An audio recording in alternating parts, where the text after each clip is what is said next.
So first and foremost, I'm so happy to be here. I know y'all thought y'all wasn't gonna see me, but I had to come and do this interview, and I'm super happy to be here.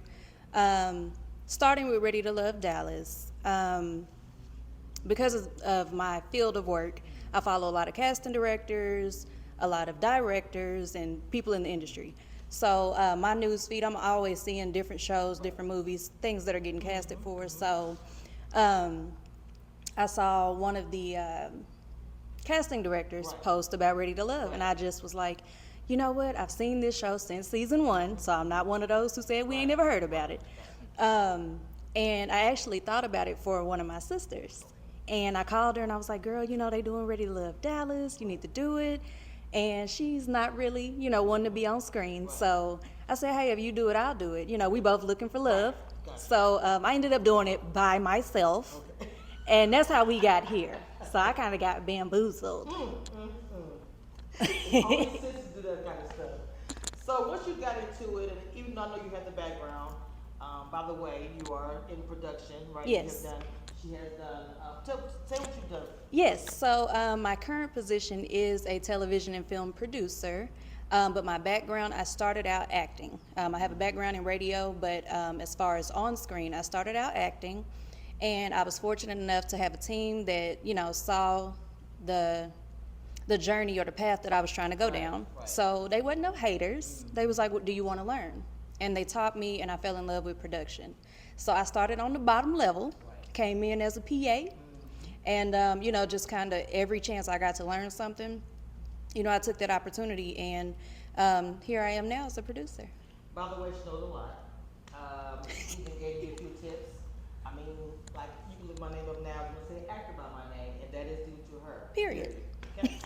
I'm just saying, we gonna share the knowledge around here. We ain't holding nothing. So getting into Dallas, I know for myself, I can say Dallas, dating wise, Dallas dating is trash. It really is. It's difficult to try to find somebody, and Ready to Love is another outlet that we get to see people of color on reality TV, and also see people of color actually look for love.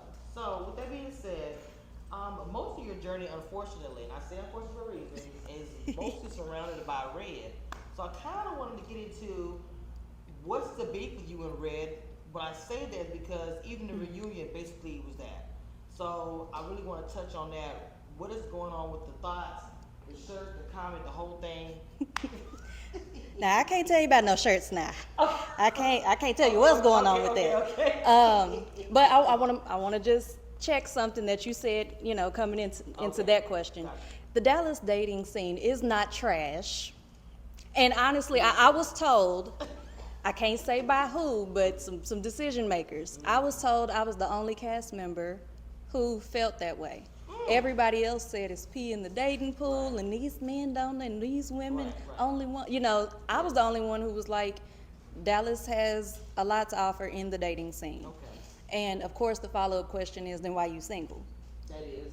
So, and I have an answer. Okay. So, I've dated in Dallas, and I've had some really good luck, but I feel like I'm not going to settle because I was previously married.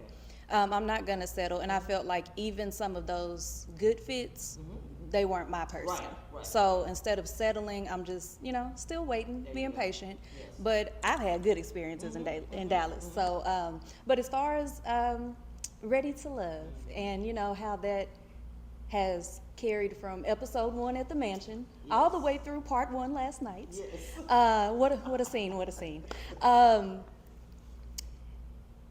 This is my answer to that. A lot of cast members have had issues with the editing.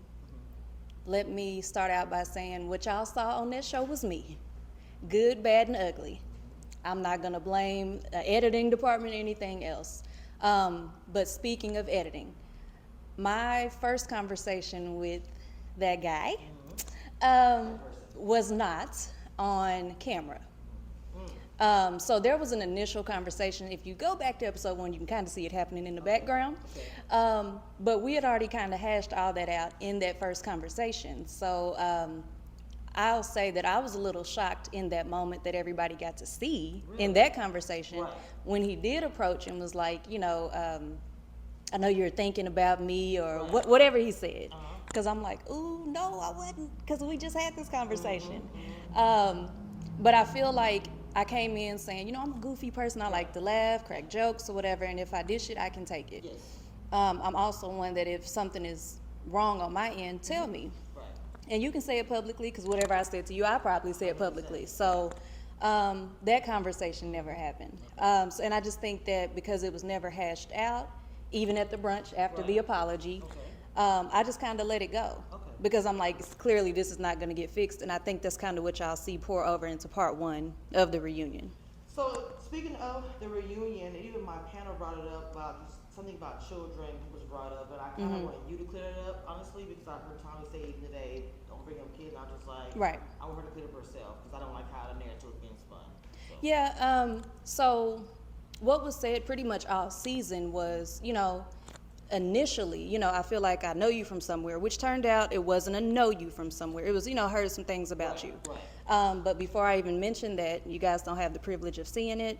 I let him speak. I let him tell me, you know, about himself and just introduce himself. And a lot of the things that I had heard is kind of how he Right. portrayed himself to me in that initial conversation. And I was like, okay, so it was spot on. Some of the other things that were brought to me, I don't go digging and looking, did involve children. Okay. Because it involved children, I'm a mother of two. Okay. Because it involved children, I did not want to say it on air. So for me, I'm like, okay, I got kids, you know, I got an ex-husband who's the father, you know, so I'm like, I wouldn't want to be in that same position where somebody took an opportunity to get camera time or, you know, get extra storyline or make it juicy. I don't want to last another week because I'm bringing mess or because I'm bringing tea. Yes. So when I first brought it to him, he was like, oh, because my name is good, blah, blah, blah, blah, blah. But he kind of, you know, calmed down a little bit and he was like, okay, we can talk. Before we could talk, it was another messy scene. So I was like, okay, I get it. Maybe I just pushed a sensitive button, whatever it might have been. And it just kept being, okay, we can talk outside of these microphones, outside of these cameras. I'm not going to say what it is on camera. To this day, I've still never shared what it is with anyone because it involves kids. I did notice last night at the reunion, somebody wanted to have input. Okay. And it was just like, you know, and I feel like that's how Tommy got to that point of kids are off limits. Yes. And it was simply because, oh, you should have never brought it up. I think that's perception because I look at it like I didn't bring it up. I just gave him enough to know that this is what I'm talking about. I just don't want to say in detail on camera. Everyone else's opinion is you brought up his kids. What I have to say about that specific topic doesn't have anything to do with his kids. It's really more about him with his kids. So it's like, it was like a damn if I do, damn if I don't situation because I can't just sit here and be like, oh, it's a firm no for me off rip without really saying why. So I said, okay, well, there's a reason why I just don't feel comfortable saying it on camera. Okay. It was a lot that went on even this season, and you seem pretty quiet, even online. We have to honestly just be transparent. Janelle and Tequila, the situation with that. We have the Chris and Jessica. You know, even though you weren't there, and you already left, how did you feel watching that with us, honestly? Watching it with you all, a lot of stuff we saw with y'all. So if we were not in those rooms, we watching it the same way y'all are. Whether and that's not just the confessionals, it's, you know, everything. So I'll start out with Tequila, you know, that's T for me. That's my girl. And that whole situation, that was a day one issue. And I really feel like it just was a domino effect. Because if you remember that scene, I want to say that was our first deliberation at the mansion. And it's me and the other two ladies. I saw something that I don't know if T noticed, and we kind of talked about it, but I felt like in that initial deliberation with Tommy, some chess moves were being made. And what I mean by that is it was kind of like a strategy being developed. Alliance? It was definitely strategic. I feel like if you came into this process to make it to the end, and it's not necessarily about love, or maybe it's not as much about love, your goal is to make it to the end, you're going, especially since this is on a large platform like TV, you are going to figure out whose buttons you can press, and and whose skin you can get under, maybe Yes. bring them out of Yes. character. Yes. I feel like that was a pivotal moment starting out episode 1, and I feel like she figured out which buttons she could press, That's so unfortunate. and those buttons got pressed, and had a reaction to it. So to see that happen, it was unfortunate, and I had my opinion on it. I shared it with my sister T, Yes. and we are here now, waiting on part 2. So The narrative that is being portrayed with you and the other ladies, because we don't know everything that happened. Well, come on, let's ask. Well, they're giving the narrative of, like, for instance, with Dallas is ghetto. Dallas is the worst season ever. Mhm. You're a part of that season. How do you feel about that? Because that is a narrative in the comment, whether you read it or Lipstick Alley, they are saying these things. So first and foremost, I love my city. I feel like comparing my day in, day out life in Dallas to this show and what I experienced and watched back, Yes. and maybe it's just my lane, but I feel like a lot of stuff gets magnified on TV. Yes. And another thing I do want to clear up that I've been asked a lot, is this scripted? It is not. Now, some people let some stuff come out their mouth, including me, that they might not have been their proudest moments. As far as the ghetto thing, I think that's perception too. I have engaged in some ghetto activity myself. I feel like, but if I'm being completely honest, based on my review of my season, Right. I'd have to say, if we really took this away, and maybe it's not a good thing, if we really took away a lot of that drama, this would have been very boring. I do agree with Because that. I do agree. if we have love over here, Okay. and we have drama over here, Right. the drama definitely outweighed these love connections. Gotcha. So something would have been said one way or other, like, "Oh my God, snooze fest, let me turn this Right. off," I or agree. "I'm tired of them fighting," or "Why they?" I honestly, it was disheartening. I know how we got to those places, so I think I see it differently because I was there for a good chunk of the drama, or I was privy to a lot of it. I just think it's unfortunate, but I feel like a lot of those dramatic moments were people being them authentic selves, so their authentic selves. So 100%. So with that, Jessica, Chris, that was another big. I wasn't expecting it myself, honestly, but it was a really big thing, and it's touchy. I feel like, but even still, being a woman watching it, the scene with us, yeah. and seeing how it unfolded, how did you feel sitting there, regardless of what? Because if you were part of the cast, you were a fan watching it as a woman, just straight, transparent. How would you feel about the way it was? If I were not a part of this cast, never met Jessica, never met Right, Chris, Right. I think it would have been very, very, very tense. I think it would have been a table turning moment for me, and that would have been, looking at Chris differently. Right. I will honestly I would be neutral and say that I would be looking at Chris like, wait a minute now, Right. you supposed to be this, and but I think being a part of the cast, I'm not saying it was right, and I don't even think Chris, I don't want to speak for Right. Chris, but I'm like, what I can say is I know Chris, and I feel like I haven't experienced any of that side. Okay. Chris has laid out the red carpet anytime I've been around. I believe that. But again, a lot of things get magnified, and clearly that just what it was. Nobody made him say that as far as, production or anything like that. But it was, nail biting watching that scene for the first time.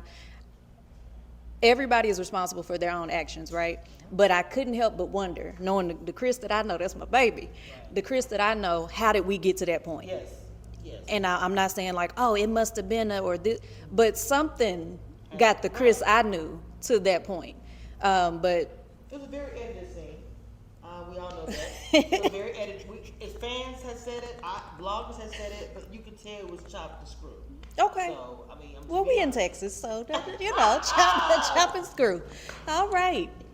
It's so silly. I can't- You said the bloggers said it, okay? Y'all saw I it. didn't say So it was chopped. It was messed up, whatever. But yeah, like I said, that was an unfortunate incident.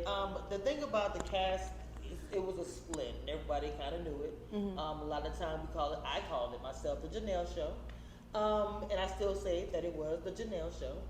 A lot of the drama I saw was surrounded by her. Even like you said, the little comments that was made when you was talking to Red. But you seem to not really engage. Is that the way you pretty much handled it the entire season? I think coming into the process, I'm not a competitive person when it comes to a love journey. Okay. So I really felt like walking into this process, all of the women were beautiful in their own right. And then when Kat stepped them legs up in there, I was like, oh, she better just shut it down. But, I felt like everybody had their own lane. Yes. Nobody can, you can get in my lane. You're going to have a lot of traffic ahead of you. Period. Because this ain't your lane. So for whatever reason, like I was glad that I made bonds with a lot of the women, or just was cordial. Like I didn't have problems with any of the women. Okay. But I really feel like some people played the game differently than I did. Okay. So if something does not necessarily pertain to me, even though you might be addressing me, I don't hear you. I don't hear you. you. Was just like continue the conversation. It was smooth as water. I watched it back this morning. I was like, it just doesn't even react. I'm like, Yeah, I mean, I didn't because get that. a lot of things, and I wish I had it earlier on in the process because, and if I'm being honest, I might have gone home sooner because I'm no fool. I just, be acting crazy. But I'm no fool. I know that a lot of my time was spent around the drama. Okay. And that's unfortunate because I did have some other connections that I wanted to pursue and, strengthen or figure out if the main connection that I had was, really there. Right. So I'm like, I'm not ever giving energy to anything that doesn't deserve the energy. Yes, I love that vibe. So the whole thing with Marvin did surprise me. So not saying that, because the things he has going on, I'm trying my words again, I'm struggling. It's different. Oh, I want to dive into this. And I was Okay. like, when you was talking, I was like, wait, there was, okay, I remember the kiss and all of these things, but still, so there was more, and I know he's with somebody now, I understand it, but y'all was actually doing something kind of serious, or was it just like, was kind of seeing what could happen? So during the process and then also post both of our eliminations, we were just kind of getting to know each other. Okay. Unfortunately for Marvin, and I know y'all have got to have seen it by now, on social media, but they really did not show the conversations that me and Marvin had. Gotcha. Me and Marvin didn't talk about none of that stuff. We talked about his daughter. Okay. We talked about, his 5-year plan as far, and I think Kira mentioned it, Yes. moving over to the Caribbean. Serious stuff like his passions, his hobbies. Now, of course, we talked about his writing, but it was more about him being an author, not necessarily the subject. Okay, gotcha. So I'm not going to sit here and say I don't know Adonis, Right. but it's Not more, Adonis. he shared both worlds with me. Yes, But the bulk yes. of our interactions and conversations was like Marvin, and he's such a sweetheart. Yes, he is. So I feel like, he definitely got he's this sex dungeon owner, and but I mean, honestly, that's why they brought him on. Let's be real. Okay. And it's not every day that you run into somebody who's openly talking about it, and it's not, in some back alley, Yes. underground scene. Yes. So, I mean, for me, I know a lot of women were saying like, we appreciate his honesty, and they said that all throughout the process. But I guess I just wasn't afraid to say that it intrigued me because everybody in this process is 30 plus. I'm not saying Marvin's lifestyle is for everybody because I kind of cringed watching the season and watching Marvin's interactions because all these fetishes and stuff, I ain't know nothing about all that. Right. 'Cause So- everybody was, I don't know, everybody kind of clutching their pearls kind of Right. situation. And I really feel like, and I ain't gonna say who because I don't know everybody's Right. business. Right. I feel like a lot of that people didn't want to admit that they were either interested or it raised the eyebrow on national television. I'm grown.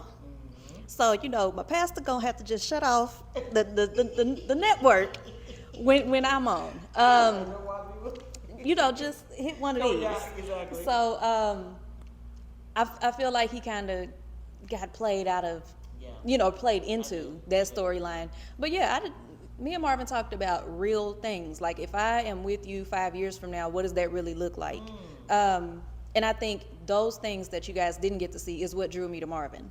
Now, as far as him being with somebody, Yes. we don't agree Okay. on when that took place. Okay. Okay. I just know that it was announced to me, or it was brought to my attention, okay. and I was just like, oh, well. Y'all was okay. Gotcha. Wow. So that's that on that. And that I found that out before Okay. the reunion. So that's kind of what y'all get to see. Mm, That's kind of what y'all get to see. do you have any takeaways from this show? Because it's a dating show, and it's a journey. Mm-hmm. And to come into your real life, because you're still obviously single. Mm-hmm. What was your takeaways for you? Funny enough, like this gonna sound crazy, but I actually hear some of the stuff that Tommy said to us, like and it's not just in dating, but just in my day-to-day life. Right. I've had some really tense situations in my personal life, like dealing with my mom's health and just kind of shutting down the world. Right. So when y'all saw me on my hiatus from social media, it had nothing to do with the show, just kind of bunkering down when it came to her. Right. But sometimes I'll hear Tommy be like, you got to do the work, or, you know, and it's not like mind-blowing advice, Right. but I just hear some of that stuff in my daily walk. What I learned about me from this show is stand 10 toes. Yes. And whatever that looks like in the end, as long as you can walk away and know that you did what you were supposed to do, you didn't budge, you didn't compromise. And I don't mean like you just set in your ways, but you know what's a deal breaker, or what's a something that's really important to you, the non-negotiables. Yes. I'm not budging on those. And I'm not gonna let somebody top surface talk me into a relationship. You gotta really ask the real questions. You're not gonna top surface me. I think it's great that you want to know what my favorite color is, but you know, well, I'm just saying, but Yes or no? and that's kind of how it felt. The guys were really sweet, and I started out talking to a handful of them, and I still feel like a lot of them were sweet, and nobody ever, you know, went left. Okay. And I appreciated that, but I'm like, because I stayed out the comments, y'all. Because I know me, and y'all probably have heard a little bit at this point, my little slick talk. And I know that if I see something, I'm probably going to react and say something. So let's just not do that. But what I did catch a glimpse of is, you know, don't ask, don't tell. So by the time I had brought up that I had been married and I had kids, everybody was like, see, that's what, why you going home? My kids ain't going to be no secret. They do live with me. So, like, eventually you got to get down to the nitty gritty. I do want to know what your hobbies are, but I do also want to know, like, are you financially stable, or, you know, what's your relationship like with your family? Things that are going to matter if we both end up broke. Like, what is things that money can't buy? It seemed like Phil was getting offended a lot when the area brought that type of stuff up. And just like you said, well, especially at this age, financial, not saying I need you to carry me, but if we're doing it together, I want us to be equally yoked. I want to know that we're both going to be able to carry the load together, not like I'm struggling and you struggling. Like, what kind of mess is that? Well, as far as that situation, I'll say this. I don't, and I liked Phil. Like, Phil was one of my top ones. connections as far as me wanting to know more about him. Okay. So I don't know this man's financial situation. I don't know what he got going on. But watching, I think it was like that third time in his confessional, he was like, you know, it's starting to get on my nerves. Yes. I'll say that when I saw that episode, I kind of was like, it was something, and I believe it was Phil that was like, you know, whatever she got going on don't have anything to do with me. It's like from a previous relationship or family or something, and he was like, she need to heal. Now, that's a lot of the rap I got too, about needing to heal, and I'm not over. I think I was a little caught off guard by me needing to heal, and nobody asked me any questions of substance. How do you even know? So how you know I need to heal? Because I say I don't play? Because I don't. I don't. That's a problem I actually have. Well, how do you say somebody needs to be healed? They said about T as well. How do you know with that person? So this is the pattern I noticed, and I think it started with T, Yeah. and then I think I'm next, and then towards the end Aries. What I noticed right before somebody says you need to heal, you put your foot down. Soon as each lady put their foot down, now we need to heal. I feel like, and I'm just using this as an example because, again, I don't know Phil's situation. I I'll say that, Aries brings up stability. She brings it up, she brings it up. And I felt like, it's the central topic, but she brought it up different ways. And then, when the family meets, I think that was her family. It was, yeah. It was like, so do these jokes pay off? Like you say you do comedy as well. And, he was honest, and he said, no, not at this point or whatever.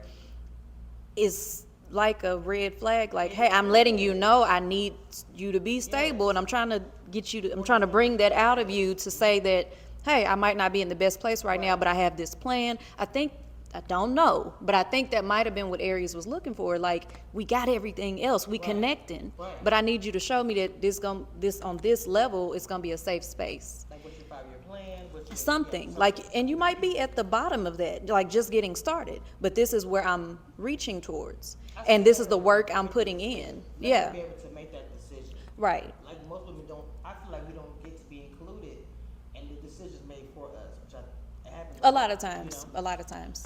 This is really pretty sitting here, and I want to also talk about this. It's a perfect shot here. Could you please tell people what that actually is, what is behind it? So this is my logo. It's T and then 2 E's. It's the Eunik experience, and it was just something that I did because, again, of my entertainment background. Right. I mentioned earlier I started out acting as far as cameras, production, that type of thing, but I initially started with radio. I had to come up with a name for my show, and I just decided to go with the Eunik experience because it's like nothing you've ever dealt with, heard, seen, and you're gonna feel it. So once I transitioned into, the different parts of entertainment, I just always brought it along with me. So the Eunik experience, it's just me. Branding, I know I love branding, I swear. And we gonna do it. So Miss Kara was one of the beautiful queens I met at the premiere party, and she still is awesome.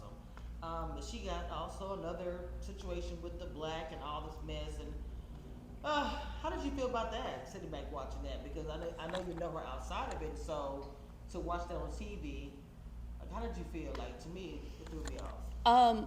The Kira situations did not shock me watching it along with you all, and that was because me and Kira were close. Yes.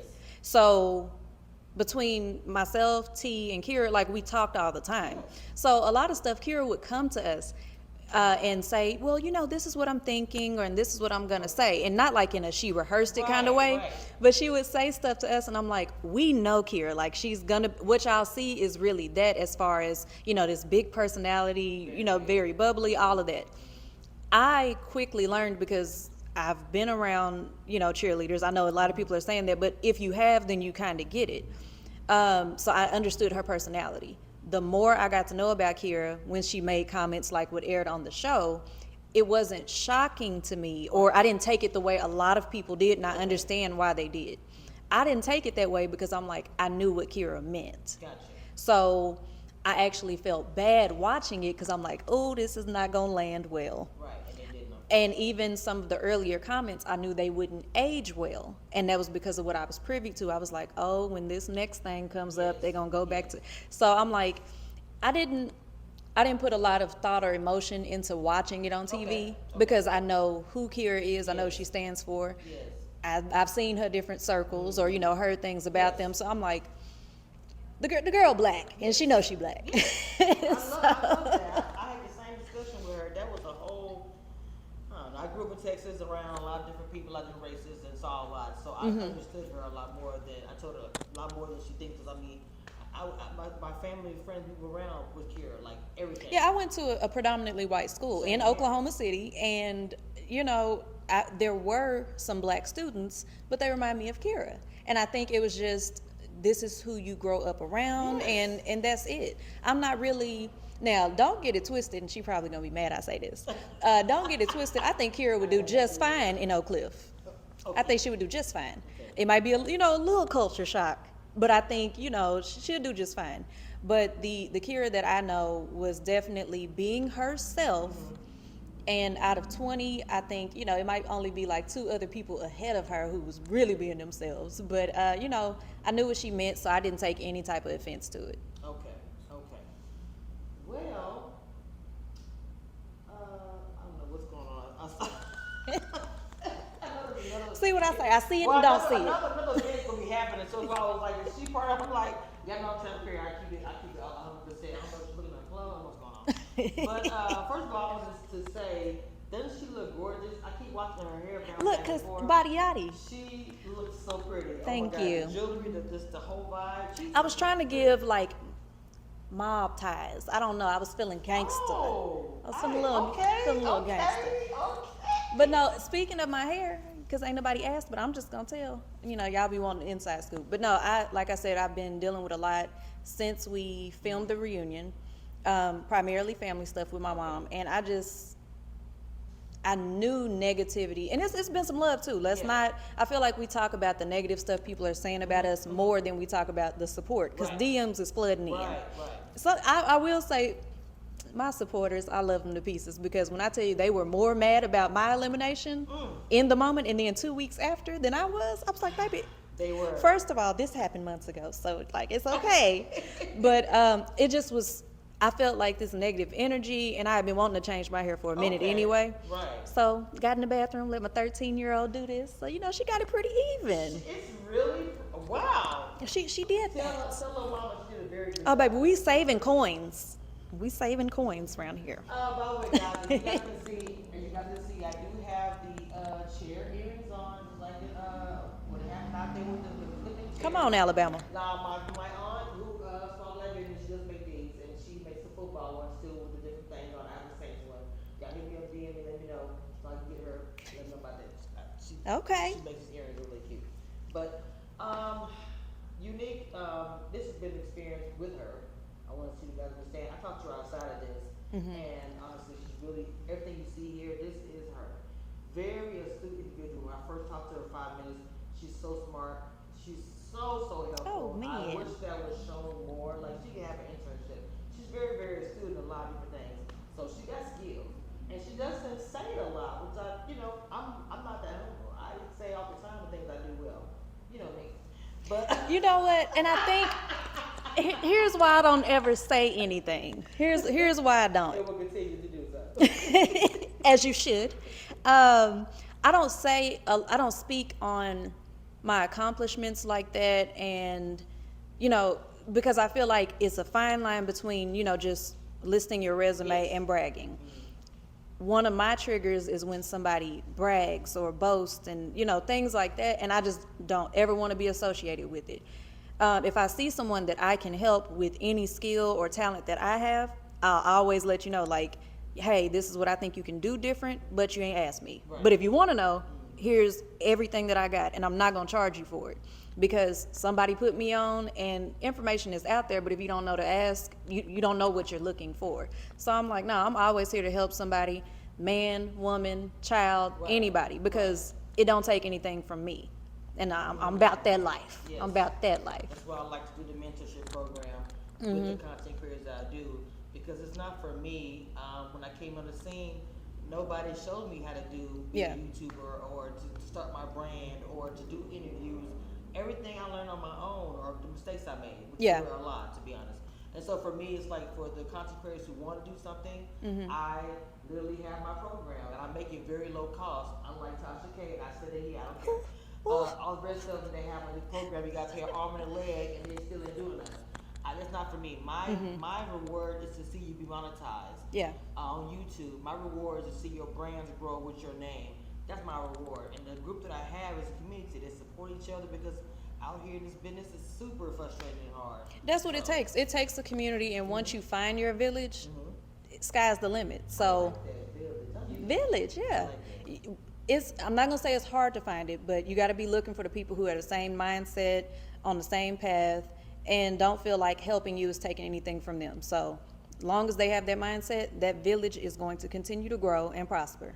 Because I'm about prospering. Like, I'm not gonna hold anything back. It's a lot of people who have that mindset, like, I got it out the mud, you got it. No. I can save you some of them headaches. And because I definitely have had some. I've had some times where I'm like, okay, you need to just stop, turn around, this ain't for you. But I would like to keep somebody from having those moments. Yes. Because it's like you keep hitting these roadblocks, and it feels like You don't have this that- is, it's not what I'm supposed to be doing. Everybody doesn't need to go through that. And if I can avoid somebody having those same mistakes and trial and errors, that's what I'm gonna do. I have to be transparent and ask you this because you mentioned that you were close to Kira and you were close to T. Mm-hmm. But I didn't hear you mention you were close to any of the other ladies. Yes, you didn't have any issues, but even I have to admit, when I went to the premiere party, there was 2 parties. Yeah, I know I was looking before. So I looked at this is somewhat of a divide in the cast. So I'm not asking you to give. I know I heard Fabian does that. I'm not asking you to give the ABC to connect everything, but I'm saying for you, just Unique. Why didn't you say you're close to any of them? Were there a divide in the cast? I have to ask that. So we'll start with the second part of the question. Okay. It was definitely divides in the cast. With this. So it wasn't necessarily split down the middle, but you know, it was certain groups. But I think part of that is natural. Okay. Like you just kind of gravitate Yeah. towards the people you gravitate Okay, towards. okay, But I understood. think there's another side that is very immature as far as how those divides happen. Again, I'll say nobody ever disrespected me. Nobody tried. I never felt like they was, Coming for you or anything. you know, trying to test the waters with Right. me or anything. So I was fortunate in that way. I think I mentioned T and Kira first Yes. because those were my initial bonding moments. Okay. I definitely have love for Kat. I just knew it in second number 1. When I laid eyes on her and she said hello, it was just something about Kat that I was like, something feels real So about did you. mention her, so you did Yeah, mention I'm like, her. something feels real about you, Right. and she ain't showing me nothing different, and don't expect nothing different Right. to this day. Right. Everybody else, I really feel like, and I feel like I'm finna get in trouble, because am I missing somebody? Because I feel like everybody else, it was just pretty cordial. Like I said, no disrespect. Lee. Lee is a sweetheart. I haven't had any issues with Lee. She's definitely, matter of fact, that's why I said I'm gonna get in trouble. Okay. Because with everything that I've had going on, I've had cast members reach out to me because they like, wait a minute, where are you? Right. Where are you? What's going on? We don't need to know your business, but we want to let you know, you're gonna be okay, and all of that. So Lee has definitely reached out and was like, I can't remember her words, but she was checking on me. Okay. So definitely got love for Lee. Everybody else, it was just pretty much a cordial setup between us. I'm really trying to run through this women's cast. Yeah, it was just cordial. Okay. Nobody made me feel like, tension walking into a Right. room or Okay. anything. But again, like I said, and not that they're non-factors or, this ain't a shade moment. Right. I'm just saying I really wasn't checking for the women. Right, I Because get that's not what I was there They for. get the guys anyway, so that's Right. what it was So I'm like, and I felt like my experiences with all the women was, hey girl, hey. Some of them went deeper, but everything was on, on Okay. the up and up as far as That's respect. a good answer. I get that. That makes sense. So that's perfect. So we got your takeaways. Would you do another reality show again that had anything to do with dating? Specifically dating, Mm-hmm. ooh. Ooh. Uh, I would do another reality show. Okay. I think I would definitely have to know the concept, like how the show is set up, if it's going to be a dating show. Okay. I'm open to it, but I think I would want something that had more of like an intimate setup, Okay. more of like, the old blind date kind of show, I or don't even have anything like that, but well, you should have did like Love Experiment that's on MTV, kinda. they was checking for me. See, you should have got see. Okay, so let me okay. Down there. So I did Ready to Love because of what I had seen Okay. for 7 seasons. Yes. Okay. And even with me being in production, it still was like, I feel like me being in production helped me on this show. Okay. Because I knew I have this meter, I guess. So when I see cameras, I'm like, okay, you always have your mic on. And cameras, even when we yell cut, they still rolling. Right. But I think my mind was kind of on that. And like I said, I was still being me. But some stuff I'm like, you probably don't want to say that. Or you probably want to do that. Or maybe just stay calm right now because Right. the world is watching.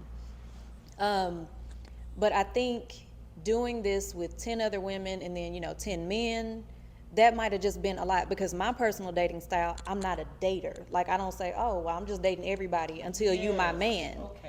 So this was definitely different for me because I'm like, ooh, I don't really text like that. I don't call like that. I'm not trying to FaceTime without an appointment. That was a lot for me. So to multiply that by 10, that might not have been my setup. I feel like the connections I made and the conversations I had on and off camera, they went well for me being kind of just jumping into this date around scene. Because I'll see you and say, okay, we get along. Okay, we on the same page. Okay, you my man. That's where we start there. I can't have men's. That's the way in my younger days. That's the way I used to think. Like one week later, maybe one phone call. That's my dude. I was never good at dating more than one person. So At I a get what you're time, saying. yeah. I was not good at it. I call you the wrong name. Like, I'm already, boo, oh, baby. not the wrong name. That's why you stick to the pet names. Right? Just the pet names. Oh, well, I don't even do it at all. I can't deal with it, period. So, okay, well, it sounds like your experience was positive. You made it positive anyway. Right. And you also learned from the experience. And do you have anything coming up as far as any reality shows, anything or in the works, or just we're still like? You know, so we're still in the I don't want to say in the thick of Ready to Love, but you know, we're still in promotion phase for that too. We still got one more episode, part 2 reunion. So, you know, I got my eye on some different things. Okay. I don't know if it'll be reality, Right. but what I will tell you this. Since Ready to Love, I have been on the production side of 2 different films. Okay. And, you know, that was a breath of fresh air to me to get back on the other side. So, did do that. Now, I am kind of looking at getting back to my first love, being on camera. Okay. Not like this. Yes. But, you know, portraying a character, not showing everybody else my character. Okay. So that's something I'm working on. I have been writing a project. I'm on my second project now, but getting into writing and seeing if I can wear multiple hats for that, because you know I want the check whichever way it's coming. So I know I'm being produced one day. I'll pop up on your set. and you're welcome, and you're welcome. You're welcome to the set. But yeah, just probably getting into acting. Okay. Um, Sounds exciting. It is, and I just feel like that's where I want to be right now. Production is always going to be there. It's always something that I know. I'm still learning about because, like I said, I started this in 2019, so this is still fresh for me. But I'm definitely trying to build those credits up, and y'all can go check them out because I know y'all already looked. So I'll add her information to the live until everything we got going on. But guys, this was a great experience. Again, I want to say people in my life that will be in my life even after the show is over. So oh, yeah, absolutely. yes. So this is a unique experience. This was a great interview. Hope you guys enjoy it. Go follow her on Instagram. And like I said, anything she needs for her to follow, link tree, anything, I'll have it all in the description. But with that being said, for the future reviews, interview in person, Ready to Love Dallas.